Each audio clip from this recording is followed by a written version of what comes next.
अपनानी चाहिए। बिल्कुल आतंकवाद के खिलाफ ज़ीरो टॉलरेंस के सिवाय और कोई चारा नहीं है, और हमें उसके लिए पूरी ताकत लगा देनी चाहिए। ये एम्बिवेलेंट जो है, मिला जुला सा जो हमारा रवैया है, वो नहीं चलेगा, आने वाले टाइम पे नहीं चलेगा, क्योंकि अगर हम सख्त नहीं होंगे तो बहुत खामियाजा हमको उठाना पड़ेगा। सूत्रों के मुताबिक केरल से भागकर आईएसआईएस में शामिल हुए 17 लड़के भी अफगानिस्तान के नंगरहार में ही ट्रेनिंग ले रहे थे। यह आईएसआईएस के आतंकियों का खुरासान मॉड्यूल था, जो बगदादी ने भारत में आतंक फैलाने के लिए बनाया था। पाकिस्तानी खुफिया एजेंसी आईएसआई ऐसे गुमराह भारतीय लड़कों को आईएसआईएस में शामिल करवाने में मदद कर रही है। भारतीय खुफिया एजेंसी रॉ ने कुछ दिनों पहले पीएमओ को आईएसआईएस कैंप के बारे में अलर्ट भी किया था, इसलिए इन ट्रेनिंग कैंप्स की तबाही भारत के लिए भी जरूरी थी। बिल्कुल अपनानी चाहिए, क्योंकि आतंकवाद से हम कब निपटेंगे? यदि अभी नहीं तो कभी नहीं। इसलिए आतंकवाद को जड़ से हमको उखाड़कर फेंक देना है, और उसके लिए न केवल दृढ़ इच्छा शक्ति चाहिए, बल्कि हमारे पास सामर्थ्य होना चाहिए। और यदि युद्ध आवश्यक है तो युद्ध लड़ना होगा। बताया तो ये भी जा रहा है कि आतंकियों के ठिकाने में सुरंग और अंडरग्राउंड अड्डे भी बने हुए थे, जिसका आईएसआईएस सहित कई और आतंकी संगठन अफगानिस्तान में घुसने के लिए इस्तेमाल करते थे। और इसी को तबाह करने के लिए ट्रंप की सेना ने 10,000 किलो का बॉम्ब गिराया। फिलहाल ट्रंप अपनी सेना की कामयाबी से काफी खुश है। Really another successful job. We're very, very proud of our military. Just like we're proud of the folks in this room, we are so proud of our military, and it was another successful event. इस bomb attack में भारत के लिए एक बड़ा संदेश छिपा हुआ है। कल हिजबुल मुजाहिदीन और लश्कर-ए-तैयबा के 18 आतंकवादियों का वीडियो सामने आया था। ये वीडियो दक्षिण कश्मीर के शोपिया का बताया गया, जिसमें 18 आतंकवादियों को सेब के बागीचे में AK-47 जैसे हथियारों के साथ देखा गया। अब सवाल है कि देश में और सीमा पार मौजूद आतंकियों को कब भारत खत्म करेगा? क्या अमेरिका की तरह हमारी सेना को भी आतंकियों पर बॉम्ब बरसाने की छूट मिलेगी? जहाँ तक इसराइल का ताल्लुक है, इसराइल किसी ह्यूमन राइट्स कमीशन या ह्यूमन राइट्स के वायलेशंस की परवाह नहीं करता। वो अपने देश की एकता और अखंडता की किसी प्रकार की कोई चुनौती के खिलाफ रूथलेस कदम उठाता है, और कोई यूएन सिक्योरिटी काउंसिल की रेजोल्यूशन, कोई ह्यूमन राइट्स कमीशन की रेजोल्यूशन की टोटल अनदेखी कर देता है। हिंदुस्तान की सरकार इस पर फिक्र नहीं करती। हिंदुस्तान की सभ्यता जो है, हमारी जो कल्चर है, वैल्यू सिस्टम है, हमारे एथिक्स हैं, वो इसको बर्दाश्त नहीं करेंगे। ट्रंप की तरफ से हुई बमबारी ने भारत का काम आसान किया है। इससे देश के दुश्मनों को मौत मिली, लेकिन हमें ये याद रखना होगा कि आतंक के खिलाफ लड़ाई में भारत को अमेरिका और इजराइल की तरह अटैक करने की जरूरत है, ताकि भारत की तरफ नजर उठाने से पहले आतंकी 1000 बार सोचें।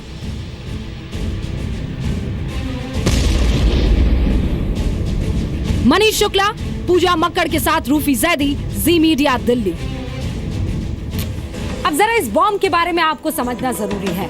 ठीक उसी तरीके से ये बॉम्ब उन आतंकवादियों पर गिरा है जैसे मदर ऑफ ऑल बॉम्ब को गिरना चाहिए। ये तस्वीर मेरे पीछे जो आप देख रहे हैं, ये ताज़ा तस्वीर है जो सैटेलाइट से ली गई है और अमेरिका ने इसे दुनिया के साथ साझा किया है। हम एनसर्कल करके दिखा रहे हैं मदर ऑफ ऑल बॉम्ब को किस तरीके से आतंकवादियों की छाती पर डाला गया है। अब ये बॉम्ब है क्या, इसको समझाती हूँ। मुआब को थर्मोबैरिक बॉम्ब कहते हैं, क्योंकि थर्मो यानी गर्मी और बैरिक यानी प्रेशर से ये बॉम्ब तबाही फैलाता है। ये कितना घातक है ये जानिए इसकी क्षमता से, जिसे TNT में मापा जाता है। TNT यानी ट्राई नाइट्रो टैलुइन। मुआब बम की TNT क्षमता जो है वो 11 है। 11 TNT है इसकी क्षमता। ये द्वितीय विश्व युद्ध यानी वर्ल्ड वॉर सेकेंड के परमाणु बॉम्ब के 20,000 TNT से कम तो है, लेकिन जब इसे दुश्मनों के सुरंग, गुफा या घाटियों पर गिराया जाता है तो उसका असर परमाणु बॉम्ब से कुछ कम नहीं होता है। ट्रंप ने राष्ट्रपति बनने के बाद से आतंक के खिलाफ कई सारे धमाके किए हैं। ये भारत के लिए अच्छी खबर तो है ही, साथ ही इससे भारत को एक लेसन भी लेना है, सीख भी लेने की जरूरत है। वो क्या है, उस पर नजर डालें।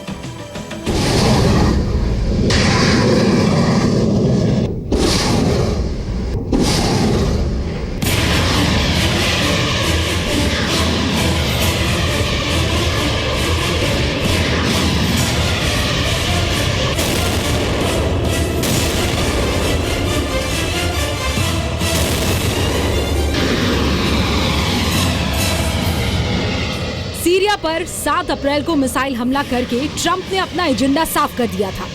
4 मिनट के अंदर यूएस नेवी ने 59 टॉमहॉक मिसाइलें दागकर सीरिया के एयरबेस को मिट्टी में मिला दिया। सीरिया में हुए गैस हमले का बदला लेने के लिए अमेरिका का कहर असद की आर्मी पर बरसा था।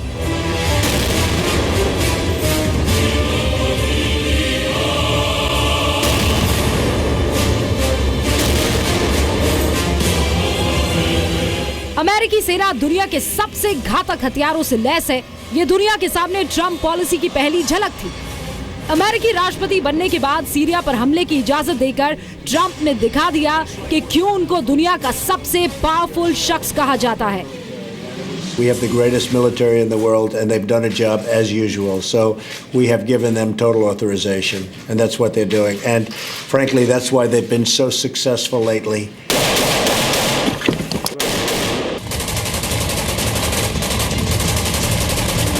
भारतीय सेना भी किसी मामले में कम नहीं है। सीमा पार सर्जिकल स्ट्राइक करके इंडियन कमांडोज ने यह साबित भी कर दिया है।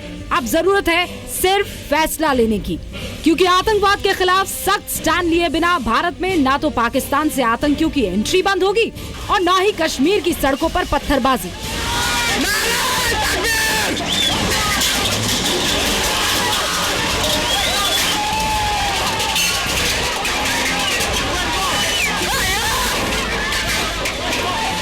मैं तो कह रहा हूँ हमें बर्दाश्त नहीं करना चाहिए बिल्कुल भी, लेकिन उसके लिए हमारा पूरी मानसिकता और हमारे जो लीडरशिप है उनको तैयार होना चाहिए। पाकिस्तान को देखो या अमेरिका अफगानिस्तान को देखो या अमेरिका सीरिया को देखो, तो टोटल मिलिट्री सिमेट्री है। अमेरिका पाकिस्तान को 1000 गुना साफ कर सकता है। लेकिन पाकिस्तान के लिए बुरी खबर 7 समंदर पार अमेरिका से आई है। वॉर ऑन टेरर में अमेरिका अब अपना धैर्य खो रहा है।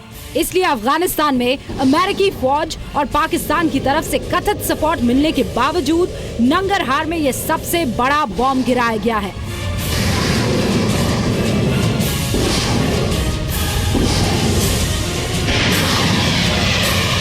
आतंक के खिलाफ चल रही इस लड़ाई के बीच बॉर्डर पार मौजूद टेररिस्ट हाफिज सईद और मसूद अजहर जैसों के अड्डे का खात्मा करने के लिए भारत के पास सबसे बेहतरीन मौका है। हमें तो वही करना होगा जो अमेरिका ने अफगानिस्तान और पाकिस्तान की सीमा पर किया। आतंकवाद का जो जहर है वो पूरी दुनिया को घेरता जा रहा है। आईसिस की जो पॉलिसी है उसके अंदर ग्लोबल टेररिज्म जो है एक मुद्दा है। ट्रंप की इस बमबारी का मैसेज पाकिस्तान के साथ उत्तर कोरिया तक भी पहुंच गया है। पिछले कुछ वक्त से मिसाइल टेस्ट करके कोरिया ने अमेरिका को बादशाहत की चुनौती दी है। अमेरिका ने अब अपना एयरक्राफ्ट कैरियर भी कोरिया की तरफ रवाना कर दिया है।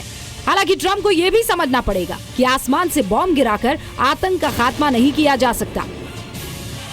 आतंकवाद को जड़ से हमको उखाड़कर फेंक देना है और उसके लिए न केवल दृढ़ इच्छा शक्ति चाहिए बल्कि हमारे पास सामर्थ्य होना चाहिए। ट्रंप के बॉम्ब के निशाने से इस बार भले ही पाकिस्तान थोड़ा दूर रह गया हो, लेकिन अगली बार अमेरिकी सेना को पाकिस्तान में टारगेट तलाश करने की जरूरत है, क्योंकि पूरी दुनिया में आतंक का वायरस फैलाने वाली मशीन यहीं से ऑपरेट की जा रही है। मनीष शुक्ला, पूजा मक्कड़ के साथ रूफी जैदी, जी मीडिया, दिल्ली।